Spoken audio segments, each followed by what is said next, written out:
pada pembahasan yang lalu seputar hukum menghadap ke kiblat yang dia adalah rukun dalam salat, artinya tidak sah salat tanpa menghadap ke kiblat. Juga telah kita bahas bahwa hukum menghadap ke kiblat ini gugur kewajibannya atau boleh tidak menghadap ke kiblat bagi 3 golongan. Golongan yang pertama adalah musafir yang salat sunnah di atas kendaraan, kemudian juga gugur bagi orang yang dalam ketakutan yang sangat, ya, dan juga gugur kewajiban menghadap ke kiblat ini dari al-ajiz, orang yang tidak mampu untuk menghadap ke kiblat karena tidak tahunya arah kiblat misalnya, ya. Dan setelah kita berikan masalah yang terakhir adalah seputar apa yang datang dari perselisihan para ulama tentang segolongan orang yang sholat menghadap bukan ke arah kiblat tetapi karena salah. Sekelompok orang misalnya dalam keadaan mendung berusaha untuk sholat menghadap ke kiblat, maka mereka berselisih mana arah kiblat. Maka kemudian jika mereka menetapkan satu arah tertentu, atau setiap orang sholat berdasarkan keinginannya masing-masing yang menurut dia itu kiblat, kemudian setelah hilang mendung tampak bahwa ternyata mereka tidak menghadap ke arah kiblat, maka telah kita jelaskan ada perselisihan di antara para ulama tentang hal itu. Dan dalam masalah perselisihan di antara para ulama, kita wajib membalikan kepada hadis Nabi yang sahih. Dan dalam masalah ini ada hadis yang sahih, hadis Jabir bin Abdullah, yang menunjukkan kepada kita kejadian seperti itu pernah terjadi pada zaman Nabi Sallallahu Alaihi Wasallam. Dan ternyata Nabi mengatakan ajzakum salatukum, sah salat kalian. Dan Nabi melarang mereka untuk mengulang salatnya. Kalau begitu, salat orang yang berusaha mencari arah kiblat, kemudian dia salat ke arah itu, ternyata keliru, salatnya adalah sah dan tidak perlu diulang. Dan ini mazhab dari Imam Ahmad bin Hanbal dan Ishaq bin Rahawayh, ya. Masalah yang terakhir dari seputar masalah kiblat adalah seseorang yang salat menghadap yang dia sangka arah kiblat. Di tengah sholatnya tiba-tiba dia ditegur. Kalau tadi tahu arah kiblat setelah selesai sholat, boleh tidak perlu mengulang. Masalahnya sekarang, jika kita sholat menyangka ke sana arah kiblat, misalnya mobil kita singgah dalam safar atau bagaimanapun, ya, kita sholat menghadap ke sana, tiba-tiba ditegur oleh seseorang, Pak, kiblatnya di sana Pak. Apa yang harus kita lakukan? Apakah kita membatalkan sholat karena sholat kita tidak sah, tidak menghadap ke kiblat, karena rukun menghadap ke kiblat, ya? Apa kita batalkan sholat kita? Atau kita tetap sholat dan berputar ke arah yang ditunjuknya? Atau kita mengatakan apa boleh buat, tatkala terlanjur tetap menghadap tidak ke kiblat dengan alasan mungkin sah juga dan tidak perlu mengulang seperti kasus yang tadi, ya. Itu permasalahannya. Jadi masalah yang berkaitan dengan seseorang yang sholat karena menyangka arah kiblat kemudian ditegur. Nah, sesungguhnya kejadian seperti ini pernah terjadi pada Nabi Sallallahu Alaihi Wasallam, atau tepatnya kepada para sahabat Nabi. Diriwayatkan oleh Imam Bukhari Muslim dalam sahihnya dari hadis Anas bin Malik, dari hadis Jabir, dan dari hadis Abdullah bin Umar. Kejadian yang terjadi ketika dirubahnya arah kiblat. Telah kita sebutkan dahulu bahwa pada asalnya kaum muslimin di awal Islam itu menghadap ke Baitul Maqdis. Ini pendapat yang kuat di antara para ulama. Sebahagian berpendapat menghadap ke Ka'bah, tapi dirubah ke arah Baitul Maqdis. Setelah itu dirubah lagi ke arah Ka'bah. Ini pendapat sebagian, tapi ini pendapat yang lemah, ya. Dasar terjadinya perselisihan, kenapa? Karena dalam riwayat yang sahih disebutkan bahwa Nabi sholat di Mekah baina yaday Ka'bah, di hadapan Ka'bah, mustaqbila Baitul Maqdis, menghadap ke Baitul Maqdis. Jadi ini permasalahannya. Jika yang menganggap berarti sholat Nabi itu kemana? Ke Ka'bah. Sebagian mengatakan tidak, ke Baitul Maqdis. Yang benar bahwa perubahan kiblat hanya terjadi satu kali saja.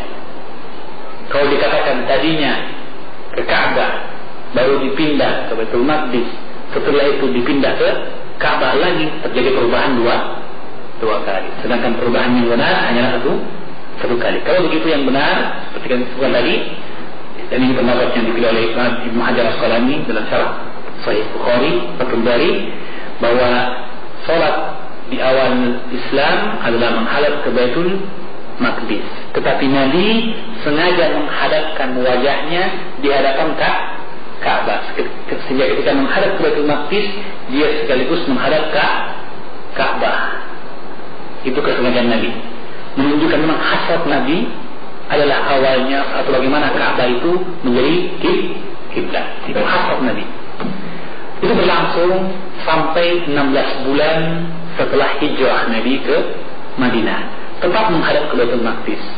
Tetapi Nabi tetap berharap dan berdoa kepada Allah hingga turunlah firman Allah, "Qad nara taqalluba wajhika fis sama."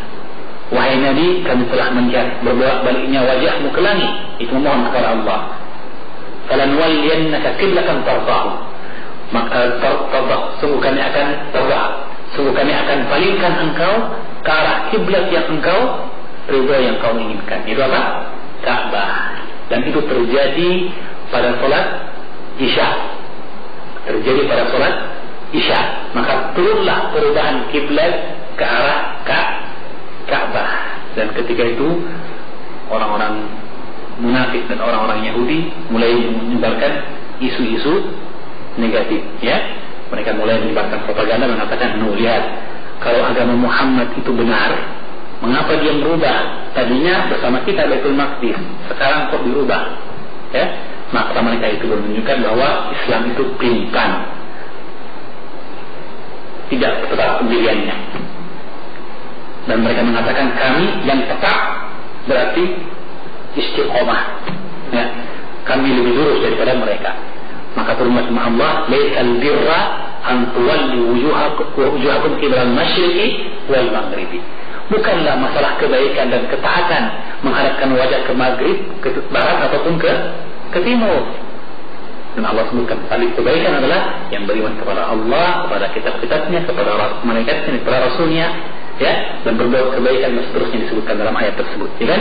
Intinya bahwa dibantah orang Yahudi yang mengukur kebaikan dengan tetapnya kepada Baitul Maqdis. Yang benar adalah tetap pada ketaatan. Maka orang yang berpindah dari ketaatan kepada ketaatan yang lain yang baru datangnya adalah suatu bentuk ketaatan.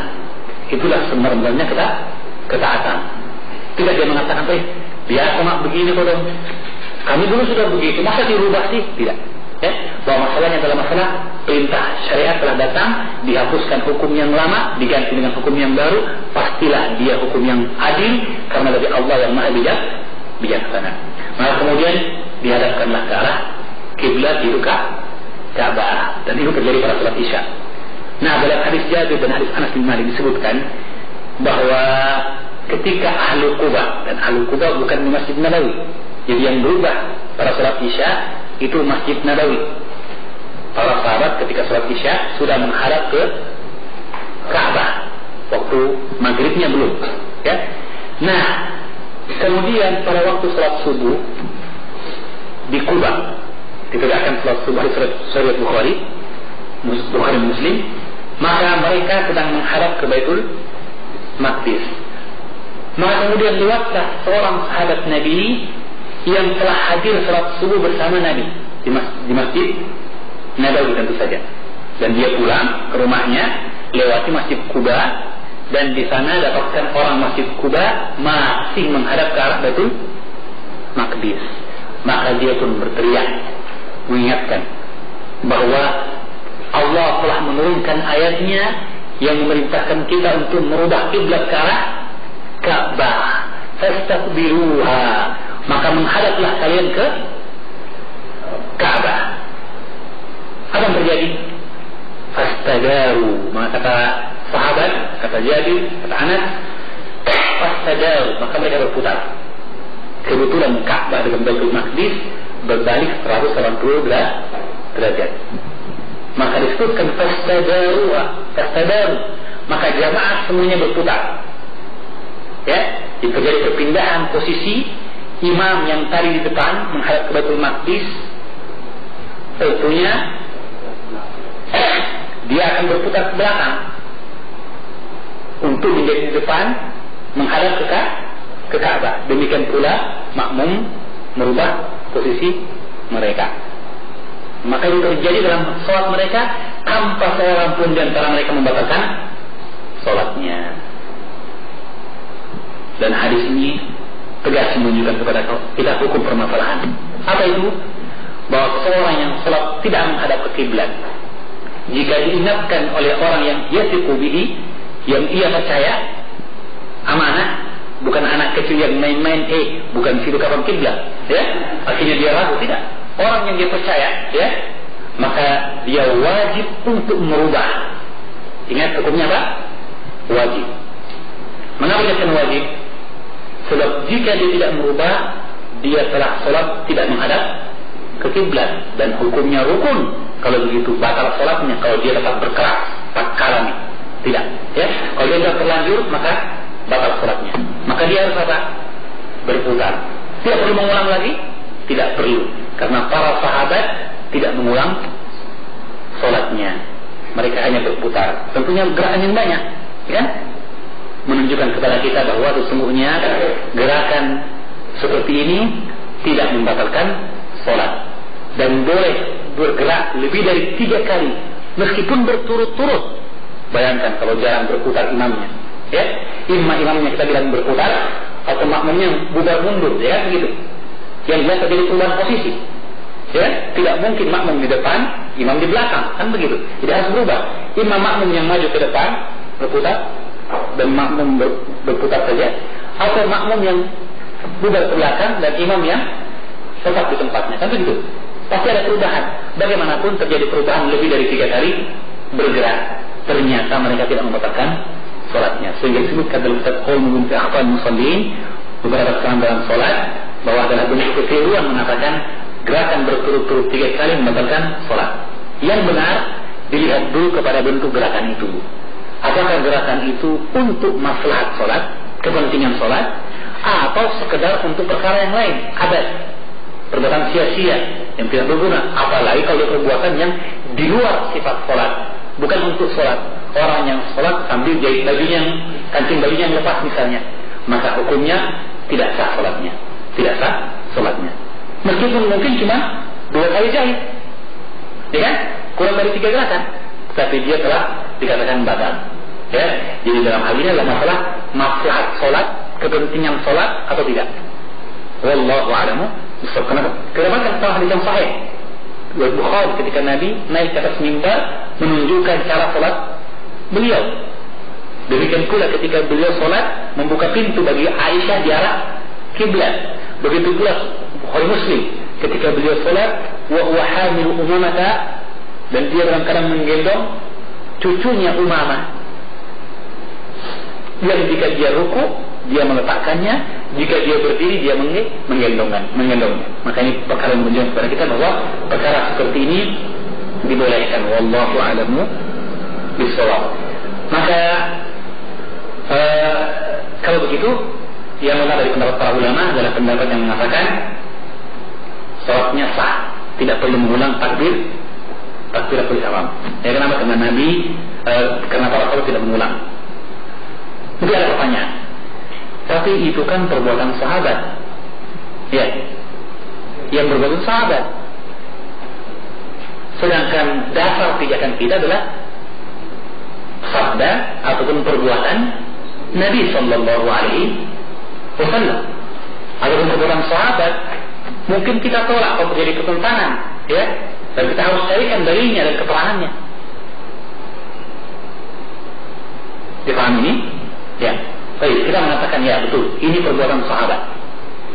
Tetapi kita ingat bahwasanya perbuatan sahabat, apalagi sebanyak itu di Masjid Quba yang tampak terang-terangan seperti itu, di zaman Rasulullah masih hidup, dan tidak ada keterangan pembatalan ataupun peneguran, menunjukkan takrir dan persetujuan Nabi Sallallahu Alaihi Wasallam. Ya, dan dalam masalah ini adalah hadis tentang azal, apa yang disebut dengan bentuk KB, primitif, ya, bentuk keluarga berencana mencegah kehamilan, ya, azal, itu menumpahkan air di luar tempatnya, di mana Jabir bin Abdullah mengatakan, kunna na'zil fi ahdi Rasulillah sallallahu alaihi wasallam wal Qur'an yanzil wa lam yanhana. Adalah kami berbuat azal, berbuat seperti perbuatan seperti ini di zaman Nabi, dan Al-Quran turun, dan Al-Quran tidak melarangkan. Ya, kenapa? Itu bahwa seandainya perkara itu perkara kemungkaran, Allah tidak akan mungkin membiarkan kemungkaran terjadi tanpa menegurnya.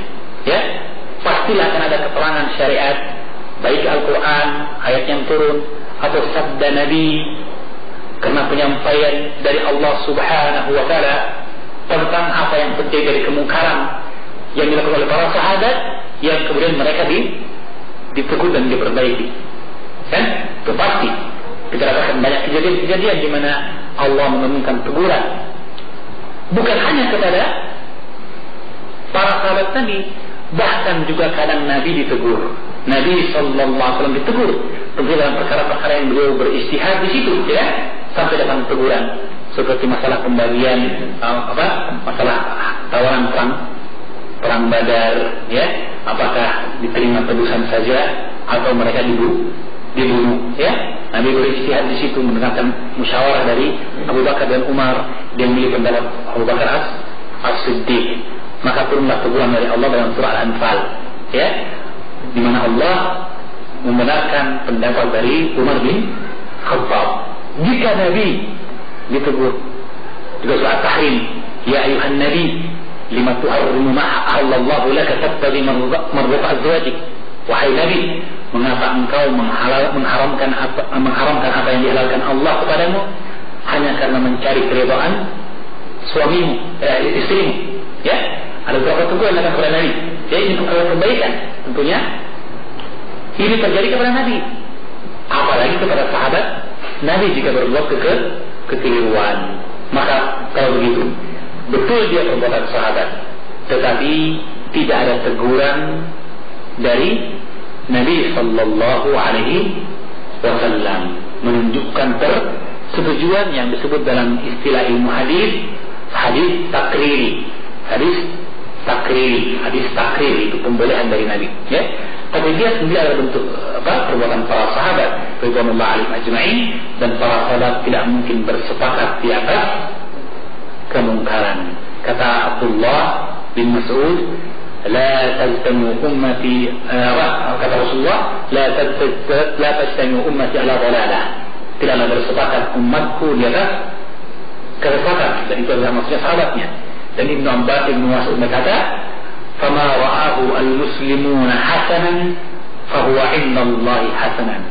Apa yang dilihat oleh kaum muslimin, itu para sahabat, sebagai kebaikan, maka dia adalah kebaikan di sisi Allah Subhanahu wa Ta'ala. Kalau begitu, sah kita berdalil dengan perbuatan para sahabat, bahwa sholat orang yang seperti ini, sholatnya hanya dirubah posisi, dan tetap melanjutkan sholatnya, tidak perlu diulang, ya. Segera jelas ini. Dan kejadian hadis Jabir tadi dan Anas bin Malik, perubahan Baitul Maqdis ke Ka'bah, punya hikmah yang besar, ya, di mana terjadi perubahan drastis yang begitu besar, 180 derajat arah yang begitu besar, ya, yang berubah dengan jamaah. Ini jamaah sholat wajib. Sholat apa itu? Sholat subuh, ya, menunjukkan kepada kita bahwa demikian pula dalam sholat yang mungkin lebih ringan, seperti sholat sunnah, ataupun sholat munfarid sendiri. Sedangkan jamaah sah, apalagi sholat sendiri. Wallahu a'lamu bishawab. Demikian pembahasan yang terakhir seputar masalah sholat menghadap ke kiblat. Syekh Al-Albani menyebutkan dalil hal tersebut. Kata beliau, wa kana yusalli. Jadi dalam sifat sholat Nabi, bagi yang punya terjemahannya, kita dapatkan Syekh Al-Albani menyebutkan langsung dengan bentuk hadisnya, menunjukkan kepada kita kalimat-kalimat hadisnya, ya, atau kadang dibuatkan dengan makna juga, sebutkan dengan makna. Adapun hukumnya tidak disebutkan, ya, tidak disebutkan. Bagi yang punya kitab Talkhis Sifat Salat Nabi, ringkasan dari buku ini, maka akan dapatkan poin-poin hukumnya langsung, tidak dalilnya. Kalau begitu, sebaik-baik orang adalah yang menjodohkan, ya, antara hukum dengan dalil. Meskipun yang punya buku sudah cukup menuliskan di situ hukumnya. Apa itu? Hukumnya bahwa seseorang yang sholat tidak menghadap ke kiblat, kemudian ditegur oleh orang yang terpercaya ke arah kiblat yang benar, maka dia merubah arahnya sesuai petunjuk dan membangun sholatnya berdasarkan sholat yang pertama, artinya sah sholatnya, tidak perlu diulang.